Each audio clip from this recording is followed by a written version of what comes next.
그 남자와의 첫 만남은 소개팅 앱에서 시작됐다. 처음부터 감정은 없었다. 그도 나도. 우린 아주 명확한 조건을 걸었다. 사랑은 필요 없어요. 단지 결혼이라는 형태가 필요할 뿐이죠. 그는 로또 1등 당첨이 꿈이라고 말했다. 혼자 당첨되면 무섭잖아요. 부부면 신원보호가 되거든요. 수령도 안전하게 하고. 나는 처음엔 농담인 줄 알았다. 하지만 그는 진지했다. 그리고 우리는 계약 결혼서를 작성했다. 1. 로또 1등 당첨 시 즉시 이혼. 2. 서로의 사생활은 관여하지 않음. 3. 정서적 유대 요구 금지. 4. 침실은 별도, 재산도 별도. 정말 이보다 비정한 조항들이 있을까 싶을 정도였다. 하지만 나는 도장을 찍었다. 왜냐고? 돈 때문도 사랑 때문도 아니었다. 그저 세상에 지쳐있던 내게 이런 비현실이 오히려 쉬워 보였으니까. 결혼식은 없었다. 웨딩드레스도 반지도. 우리는 구청 민원 창구에서 무표정한 채 혼인신고를 마쳤다. 앞으로 잘 부탁드립니다. 그가 먼저 손을 내밀었다. 나는 살짝 웃으며 악수를 했다. 서로 잘 피해가며 삽시다. 웃음기도 없는 농담이었다. 하지만 이상하게 그의 손은 따뜻했다. 이 결혼이 얼마나 비현실적인지는 그날 밤 더욱 뼈저리게 느꼈다.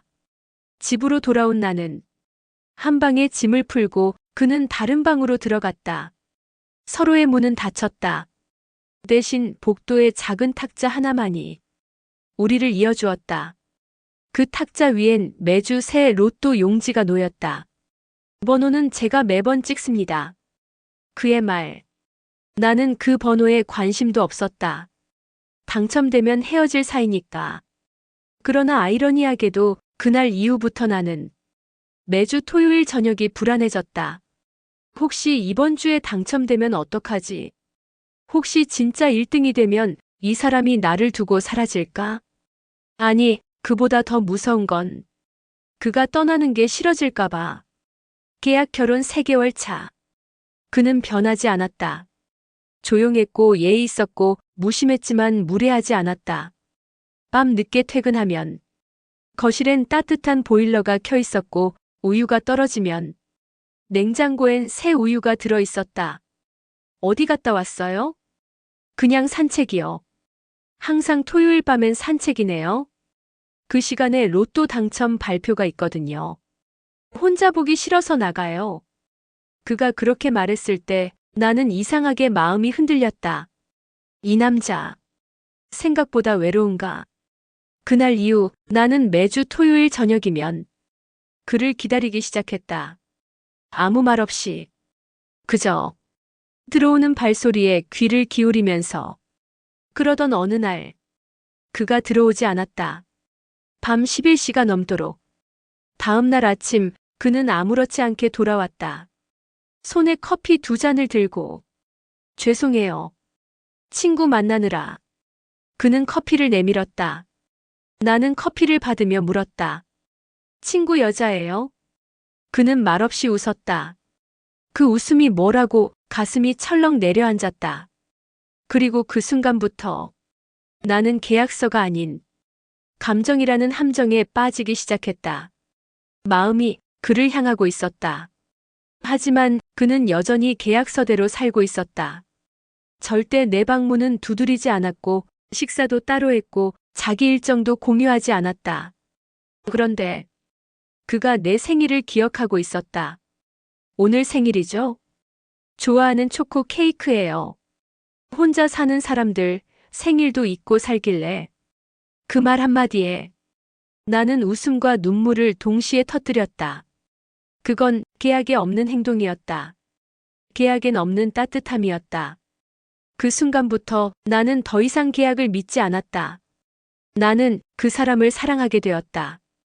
그날 이후 나는 몰래 그가 산 로또 번호를 확인했다.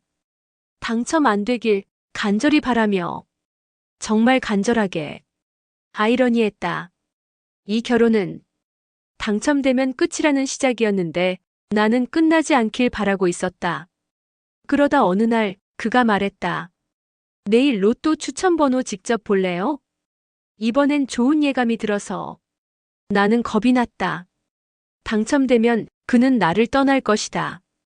이 계약은 그의 행복을 위한 것이었고 나는 그 행복에 포함되지 않는다는 걸 너무도 잘 알고 있었다. 그래서 그날 밤 나는 처음으로 신께 빌었다. 부디 이번 주는 당첨되지 않게 해주세요. 그 남자는 매주 토요일 밤이면 사라졌다. 정확히 밤 8시부터 10시까지. 돌아오면 언제나 같은 말만 남겼다. 그냥 추첨 시간이라 기분이 그래서요. 말은 그럴싸했지만 나는 믿지 않았다. 세상에 매주 같은 시간, 같은 표정. 그건 단순한 회피가 아니었다. 어느 순간부터 그가 집을 나서는 소리가 공포처럼 들리기 시작했다. 혹시 이번이 마지막일까? 혹시 오늘 당첨됐을까? 당첨이 두려운 건 돈이 아니라 그가 떠날 이유가 생기기 때문이었다. 나는 더 이상 견딜 수 없었다. 궁금증이, 의심이, 그리고 불안이 내 속을 갉아먹었다. 그래서 그 주 토요일 나는 그를 몰래 따라 나섰다. 검은 코트를 입고 후드를 깊게 눌러 쓴 채 그의 그림자 뒤를 밟았다.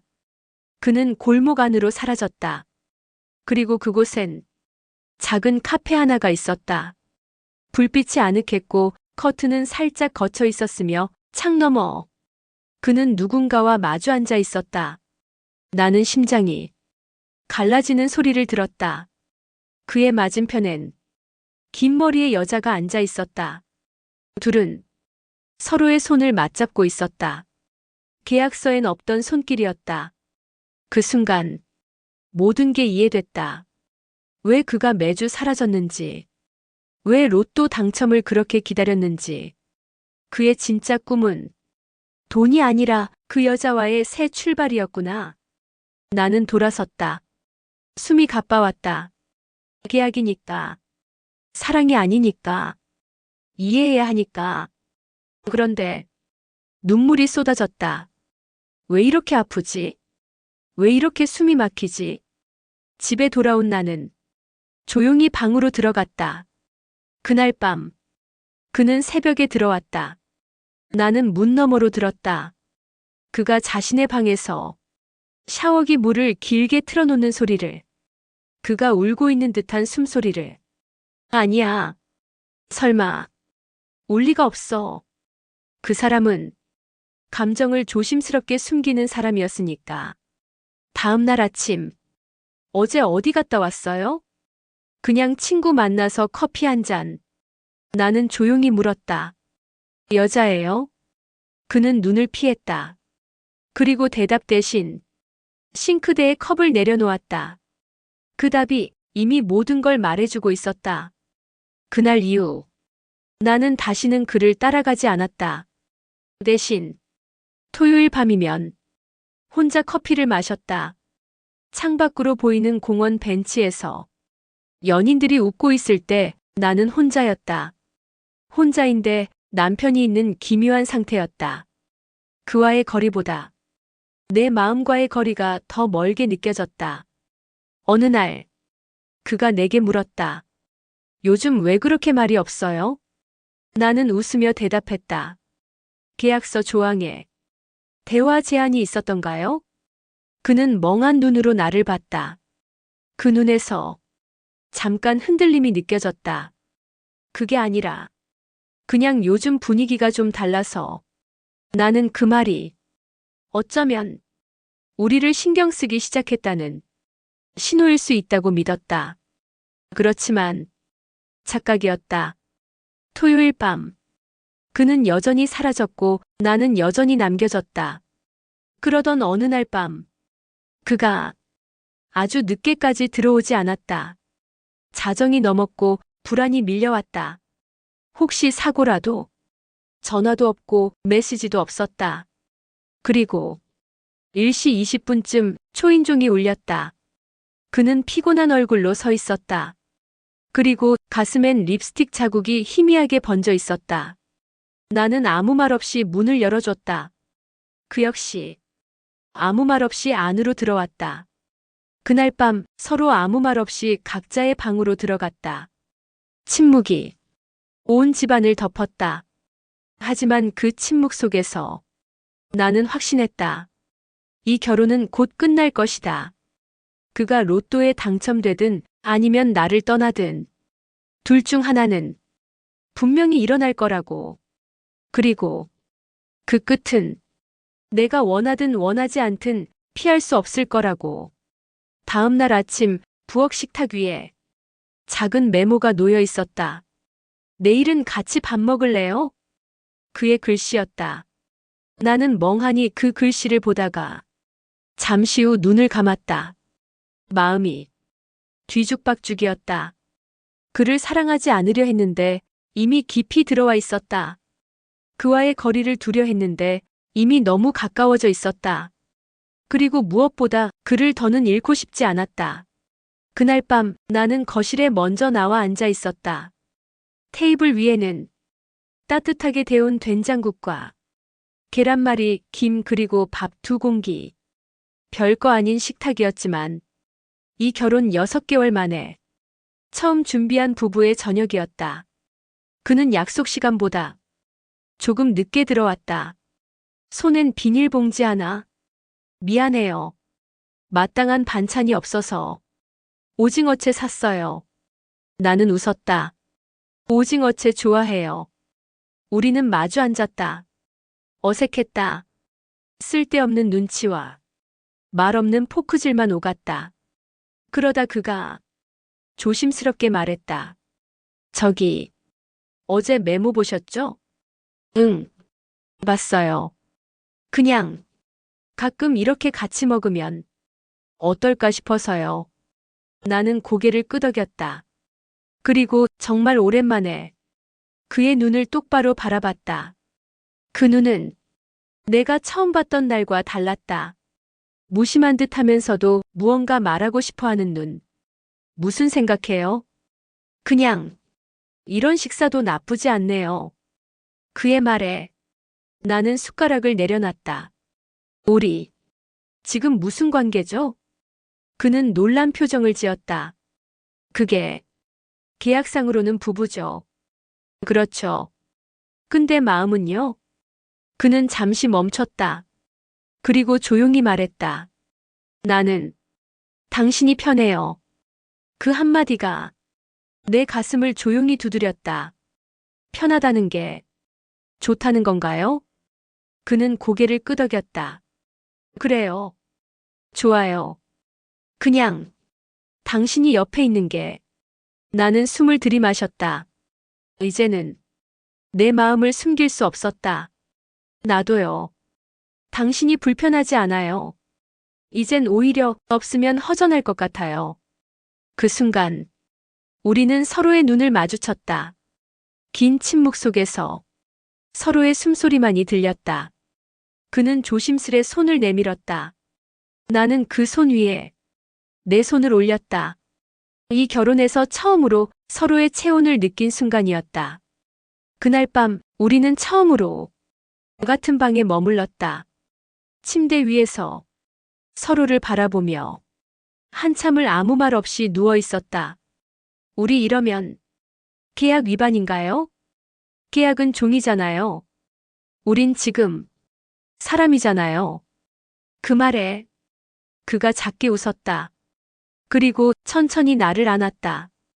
어깨 위로 내려앉은 그의 체온이 너무 따뜻해서 나는 울고 말았다. 왜 울어요? 무서워서요. 이 순간이 끝날까봐. 그는 나를 더 꼭 끌어안았다. 나도 무서워요. 왜요? 당첨되면 당신을 떠나야 하니까.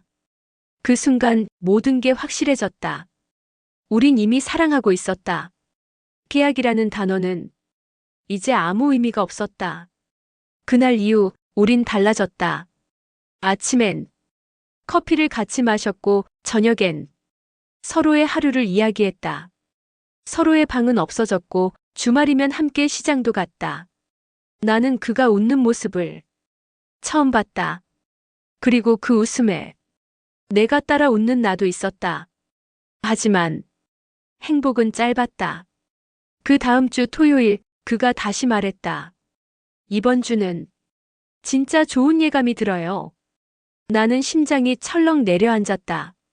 당첨되면 우리 이혼하는 거죠? 그는 고개를 떨궜다. 그래도 당첨 안 되면 우리 계속 이렇게 살 수 있잖아요. 나는 애써 웃었다. 당첨되면 당신은 떠날 거예요? 그는 대답하지 않았다. 그 대답 없는 침묵이 무엇보다 두려웠다. 그날 밤 우린 따로 잠들었다. 그의 방문은 닫혔고 나는 혼자 거실에 앉아 있었다. 그리고 자정이 넘은 시간. 나는 그가 없는 방으로 들어갔다. 서랍 속 계약서를 꺼냈다. 거기엔 굵은 펜으로 써진 조항들이 선명하게 남아 있었다. 로또 1등 당첨 시 즉시 이혼한다. 나는 그 문장을 수십 번 되뇌었다. 그리고 계약서 가장 밑에 작은 글씨로 메모가 적혀 있었다. 이 조항을 파기하고 싶을 만큼 사랑에 빠지면 그땐 나에게 말해줘. 그 메모는 내가 쓴 것이 아니었다. 그의 필체였다. 심장이 두근거렸다. 눈물이 왈칵 쏟아졌다. 그도 나처럼 이 계약을 후회하고 있었던 걸까? 그날 밤 나는 처음으로 기도했다. 당첨되게 해주세요. 그래서 그가 어떤 선택을 하는지 알고 싶어요. 토요일 그날이 왔다. 달력에 표시된 빨간 동그라미. 나는 매주 보면서도 애써 외면했다. 하지만 이번만은 달랐다. 그가 직접 말했다. 오늘 진짜 느낌이 와요. 이번 주는 뭔가 달라요. 그는 평소와 달리 아침부터 들떠 있었다. 아니, 들뜨기보다는 이상하리만치 침착했다. 차분한 웃음, 담담한 말투. 그 모습이 오히려 더 불안했다. 나는 조용히 물었다.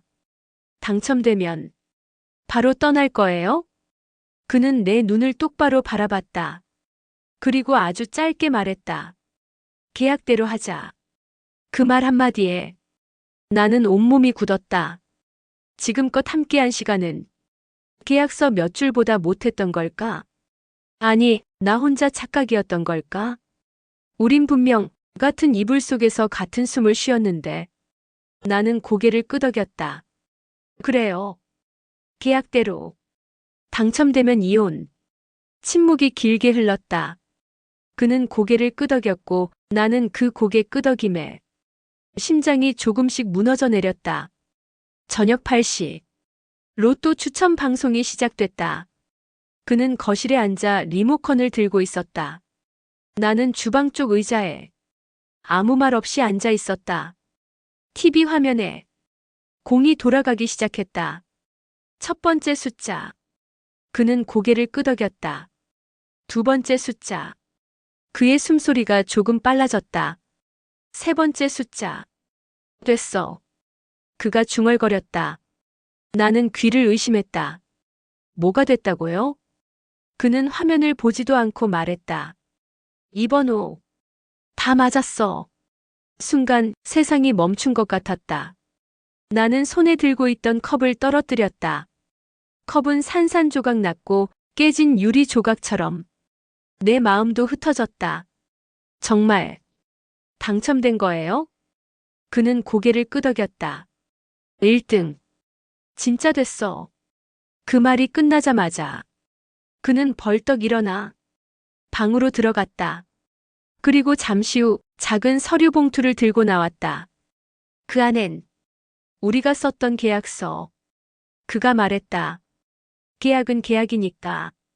이혼 서류 준비했어요. 도장만 찍으면 돼요. 나는 그를 바라보며 물었다. 왜 이렇게 차분해요? 당신, 우릴 사랑한 거 아니었어요? 그는 고개를 떨궜다. 그래요. 사랑했어요. 하지만 처음부터 약속했잖아요. 당첨되면 각자의 길 가기로. 나는 웃음이 터졌다. 그 약속, 진심이었어요? 그는 대답하지 않았다. 대신 이혼 서류를 내밀었다. 미안해요. 그의 한마디가 가슴에 비수처럼 박혔다. 나는 천천히 도장을 찍었다. 손이 떨렸다. 눈물도 참을 수 없었다. 그래요. 축하해요. 당신 꿈 이뤘네요. 그는 조용히 고개를 숙였다. 나는 더 이상 그를 붙잡지 않았다. 계약대로라면 이건 끝이어야 하니까. 하지만 심장은 말하고 있었다. 이건 사랑이었잖아. 그가 집을 나선 건 그로부터 이틀 뒤였다. 짐은 많지 않았다. 같이 산 1년 반의 흔적은 고작 캐리어 하나로 끝났다. 어디로 가요? 알게 될 거예요. 그 말은 이별보다 더 잔인했다. 나는 대문 앞에서 그의 뒷모습을 오래 바라봤다. 마치 돌아오지 않을 사람을 보는 것처럼. 그는 한 번도 뒤돌아보지 않았다. 그가 떠난 후 집은 너무 조용했다. 냉장고엔 유통기한 지난 우유, 세탁기엔 빨래 하나도 없었고 식탁엔 그가 좋아하던 오징어채만 그대로 남아 있었다. 나는 매주 토요일이면 그가 앉았던 자리에 혼자 앉아 있었다. 로또 추천 방송은 여전히 8시에 시작했다. 하지만 나는 더 이상 당첨 번호를 바라보지 않았다. 그보단 그와 함께했던 그 시간의 눈빛을 떠올렸다. 우리는 정말 서로를 사랑했을까? 아니면 그 모든 순간도 계약의 일부였던 걸까? 그리고 그가 떠난 지 한 달쯤 됐을 무렵 집 앞 우편함에 작은 봉투 하나가 꽂혀 있었다. 보낸 사람 이름은 없었다. 열어보니 작은 쪽지 한 장. 거기엔 단 한 문장만 적혀 있었다. 그 계약 아직 끝난 게 아니야. 나는 온몸에 소름이 돋았다. 그 문장 뒤엔 한 장의 사진이 끼워져 있었다. 그가 다른 여자와 해변에서 찍은 사진. 웃고 있는 그의 모습. 하지만 그의 손목엔 내가 준 팔찌가 그대로였다. 그 순간 나는 알 수 없었다. 그 사진은 나를 향한 이별일까? 아니면 나에게 보내는 마지막 구조 신호일까? 그가 떠난 지 정확히 37일째 되는 날이었다. 그날도 습관처럼 그의 이름을 검색했다. 이런 짓은 하지 말자. 몇 번이나 다짐했지만 손은 늘 그를 향해 움직였다. SNS에 해시태그로 또 1등 해시태그를 치는 순간 화면 위로 익숙한 이름 하나가 떠올랐다. 강도윤. 심장이 덜컥 내려앉았다. 그 이름은 누구보다 잘 아는 사람이었다. 내 남편.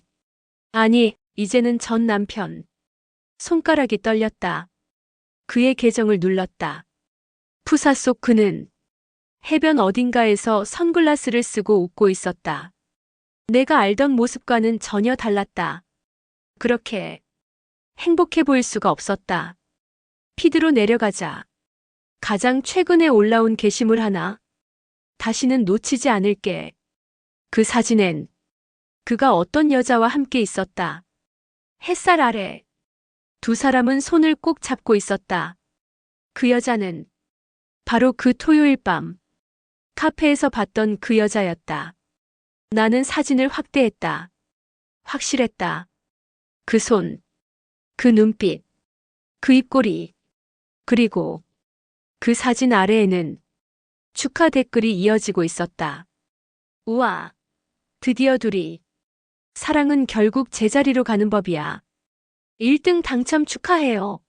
진짜 로맨스다. 나는 숨이 막혔다. 가슴이 꾹 눌리는 듯 했다. 이 모든 게 결국 각본이었던 걸까? 그와의 결혼, 그의 다정함, 그의 눈물. 전부 다 그 여자를 위한 예행 연습이었던 걸까? 사진 속 그의 손엔 아직도 내가 준 팔찌가 있었다. 팔찌는 웃고 있었고 나는 울고 있었다. 축하해요. 입안으로 중얼거렸다. 그렇게 잘 됐으니 이젠 정말 끝내자. 그 순간 DM 하나가 도착했다. 보낸 사람은 서현. 사진 속 여자였다. 나는 멍해졌다. 그녀가 나에게 손이 덜덜 떨렸다. DM을 열었다. 혹시 강도윤 씨 전 부인이신가요? 나는 아무 답도 하지 못했다. 몇 분 뒤 그녀의 추가 메시지가 도착했다. 죄송하지만 저 그 사람한테 속았어요. 그 한 줄에 눈이 휘둥그레졌다. 그녀의 말은 계속 이어졌다. 당첨금 전액 제 통장으로 보내놓고 사라졌어요. 전 그 사람과 6년을 만나왔고 이제야 진짜 함께할 수 있다 생각했는데 그가 먼저 연락을 끊었어요. 숨이 멎는 듯했다. 당황스러움과 통쾌함과 분노와 연민이 뒤섞여 머릿속이 뒤죽박죽됐다. 나는 물었다. 사진은요? 같이 있는 사진은 뭐였어요? 그녀는 대답했다. 그 사진. 한 달 전에 찍은 거예요. 당첨되고 우리 같이 살자고 약속했었거든요. 근데 사진 올리고 이틀 후에 사라졌어요. 나는 아무 말도 할 수 없었다. 그는 나를 버렸고 그녀도 버렸다. 계약이었든 사랑이었든 그는 아무도 품지 않았다. 그는 그저 사라졌다. 그리고 아무도 모르고 있었다. 며칠 뒤 뉴스에 작은 기사가 떴다. 로또 1등 당첨자 수령후 종적 감초. 거액 입금받은 지인 신고 예정. 익명 처리된 기사 속 실루엣 사진이 올라왔는데 누가 봐도 그의 뒷모습이었다. 등 뒤로 어깨에 걸친 작은 백팩. 그 속엔 현금 24억 원이 들어있었을까? 나는 다시 그의 SNS를 들어갔다. 계정은 삭제되어 있었다. 그리고 그가 마지막으로 남긴 글. 다시는 놓치지 않을게. 그 글이 도대체 누구를 향한 건지 이젠 아무도 모른다. 그 여자를 향한 것도 나를 향한 것도 아니었다. 어쩌면 그는 처음부터 자기 자신만을 사랑했던 걸지도 모른다. 나는 거실 한가운데 앉아 조용히 사진을 꺼냈다. 그와 함께 찍은 우리의 첫 번째 사진. 서로 웃고 있었지만 눈빛은 엇갈려 있었다. 웃고 있었지만 아무것도 보지 못했네. 나는 사진을 찢지 않았다. 그저 책갈피처럼 다이어리 한쪽에 넣어두었다. 그의 흔적을 완전히 지우지 못하는 내가 스스로도 미웠다.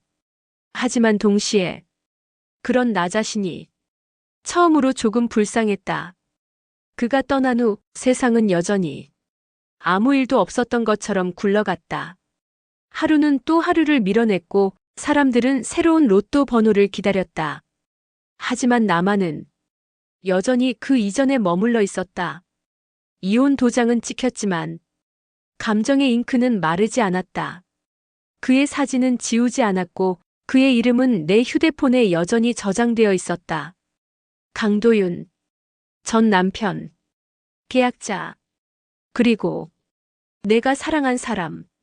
그가 정말 사라졌다고 믿는데 시간이 많이 걸렸다.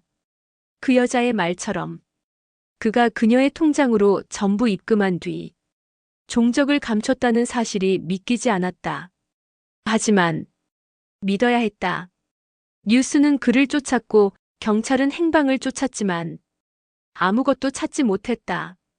그는 존재를 지운 사람이 되었다.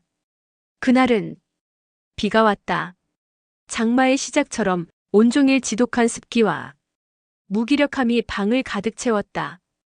우편함을 열었다. 언제부턴가 누군가가 매주 토요일마다 무언가를 넣고 가고 있었다. 이름도 주소도 없는 봉투. 평소엔 광고쯤으로 치부하고 버렸지만 그날따라 무심코 열어보았다. 그 안엔 한 장의 종이, 딱 한 문장. 당신을 속이려던 게 아니었어요. 펜으로 급하게 써내려간 흔적. 정확히 그의 필체였다. 나는 손끝이 떨렸다.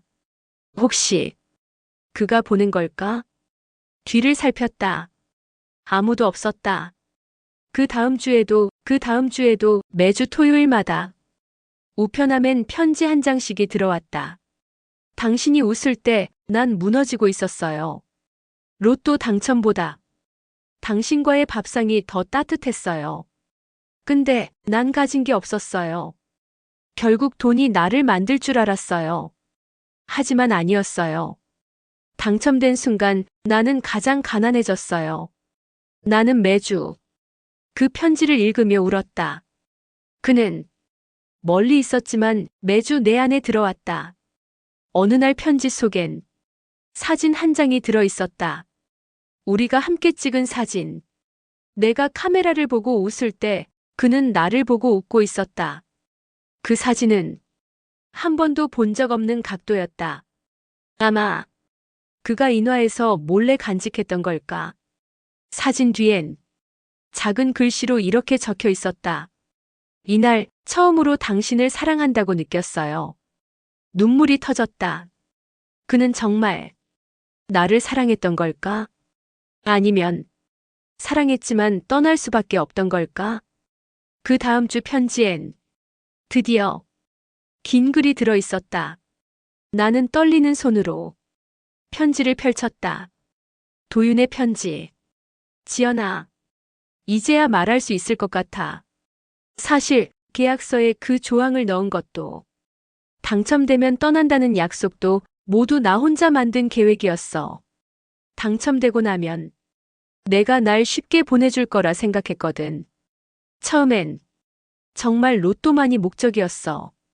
돈이 필요했고 그걸 위해선 누군가의 이름이 필요했지. 너는 조용했고 복잡한 거 싫어하고 딱 내가 찾던 조건의 여자였어. 하지만 살다 보니까 너는 그냥 조용한 사람이 아니라 혼자 참고 사는 사람이었더라. 처음엔 그게 답답했는데 어느 순간부터 그런 내가 신경 쓰이더라. 생일에 케이크 하나 안 사는 너, 늦게 들어와도 따지지 않는 너, 혼자 라면 끓여 먹는 너. 그런 너한테 내가 뭔가 해줄 수 있는 게 없다는 게 너무 괴로웠어. 그러다 보니 밥을 차려주고 로또를 함께 보고 같은 방에서 자게 됐어. 계약이었지만 그 안에서 사랑이 자랐어. 그리고 당첨됐을 때 나는 망설였어. 너한테 말하고 싶었어. 나 떠나지 않을게. 이젠 돈이 아니라 너와 살고 싶어. 그런데 그 말이 왜 그렇게 안 나왔을까? 내가 도장을 먼저 찍은 이유는 너를 위해서였다고. 지금도 그렇게 믿고 있어. 나랑 있으면 너도 불안할 테니까. 내가 나를 사랑했다면 나를 보내줘야 한다고. 억지로 합리화했어. 하지만 진심은 그게 아니었어. 나는 너 없이 못 살겠더라. 그래서 지금 내가 어디 있는지는 말 못해. 너한텐 해가 될까봐. 하지만 매주 너를 향해 한 장씩 남길게. 언젠가 다시 마주하게 된다면 그때는 계약 말고 진짜 청혼을 하고 싶어. 지연아, 미안하고 고맙고 사랑해. 도윤. 편지를 다 읽고 나는 한참을 울었다. 그를 용서할 수 있을까? 그가 나를 정말 사랑했다면 왜 더 빨리 말하지 못했을까? 하지만 그의 마지막 문장에서 나는 조금씩 마음을 열었다. 그때는 계약 말고 진짜 청혼을 하고 싶어. 그 말이 마치 아직 끝나지 않은 우리의 이야기를 예고하는 듯했다. 그의 마지막 편지를 읽고 한 달이 지났다. 편지는 더 이상 도착하지 않았다. 우편함은 다시 조용해졌다. 나는 매주 토요일 그 시간만 되면 현관문 앞에 가 앉았다. 혹시나 하는 마음. 아니, 바람이었다. 한 번만 더 그의 글씨를 볼 수 있다면. 하지만 그는 돌아오지 않았다. 편지도 소식도 그 흔적마저도. 그래서 나도 조금씩 정리하기로 했다. 사진을 박스에 넣고 그가 쓰던 컵을 식탁에서 치우고 그가 남긴 팔찌도 서랍 깊숙이 넣었다. 하지만 딱 한 가지는 버리지 못했다. 그의 마지막 편지. 그 편지는 책상 위 작은 액자에 담아두었다. 마치 하루에 한 번 그와 눈 맞추는 기분이었다. 어느 날 회사 동료가 물었다. 요즘 얼굴 좋아 보이세요? 나는 웃었다. 그런가요? 누가 보면 연애하는 줄 알겠어요. 그 말에 나는 아무 대답도 하지 않았다. 연애는 아니었지만 매주 편지를 통해 누군가와 대화했던 시간은 그 무엇보다 뜨거운 사랑이었다. 6개월이 지났다. 그가 떠난 지 반년. 나는 생애 처음으로 로또를 사보기로 했다. 기분 전환이었다. 이제는 로또에 의미를 두지 않는다. 하지만 그가 그토록 원했던 것, 그 숫자들을 내 손으로 한번 눌러보고 싶었다. 로또 가게 앞에서 펜을 들었다. 기계 선택 대신 수동 번호를 체크했다. 전부 그와 함께 살던 시간에 맞춘 숫자들. 결혼한 날짜, 첫 식사한 날, 그가 떠난 날, 그리고 그가 편지를 멈춘 날. 나는 마지막 숫자를 고르며 살짝 웃었다. 이건 당첨되면 웃기겠다. 하지만 솔직히 당첨은 바라지 않았다. 나는 이미 삶에 당첨된 사람이었으니까. 다음 주 토요일 8시 텔레비전을 켰다. 공이 돌아갔고 하나씩 숫자가 불렸다. 첫 번째 숫자. 내가 고른 숫자와 같았다. 두 번째. 또 같았다. 세 번째. 네 번째. 손에 식은땀이 맺혔다. 설마. 다섯 번째, 여섯 번째, 보너스까지. 모두 내가 고른 숫자였다. 심장이 쿵 떨어졌다. 현실인지 꿈인지 알 수 없었다. 나는 로또 용지를 들고 눈을 비볐다. 그리고 조용히 웃었다. 됐네. 정말 당첨되었다. 내가 원치 않을 때는 되더니 이젠 정말 무덤덤할 때 당첨이 됐다. 나는 로또 용지를 들고 현관문을 열었다. 비가 내리고 있었다. 작은 우산 하나를 들고 천천히 걸었다. 그 길은 그가 매주 걸어갔던 골목길이었다. 아직도 그가 지나갔던 발자국이 남아있는 듯했다. 며칠 후 로또 당첨자 발표가 뉴스에 나왔다. 나는 이름을 익명으로 처리했다. 30대 여성, 혼자 거주 중. 기자는 물었다. 가장 먼저 하고 싶은 일이 뭔가요? 나는 망설임 없이 대답했다. 편지를 하나 보내고 싶어요. 도착하지 않을지 몰라도. 그날 밤 나는 편지를 썼다. 지연의 편지. 도윤 씨. 당신이 사라진 후 나는 매주 편지를 받았어요. 그리고 그 편지들이 내 삶을 붙잡아줬어요. 당신이 정말 사랑했는지 아직도 모르겠어요. 하지만 당신의 마지막 말, 깨약 말고 진짜 청혼을 하고 싶다. 그 말에 나는 매일같이 심장이 울었어요. 이제 나도 말할게요. 당신이 돌아온다면 이번엔 내가 진짜로 예스라고 할게요. 편지를 봉투에 넣고 주소 없이 그의 이름만 적었다. 강도윤 앞으로. 그리고 그 편지를 강물에 띄웠다. 도착하진 않겠지만 언젠가 누군가를 통해 그에게 전해지길 바라며 몇 달 후 새로운 집으로 이사했다.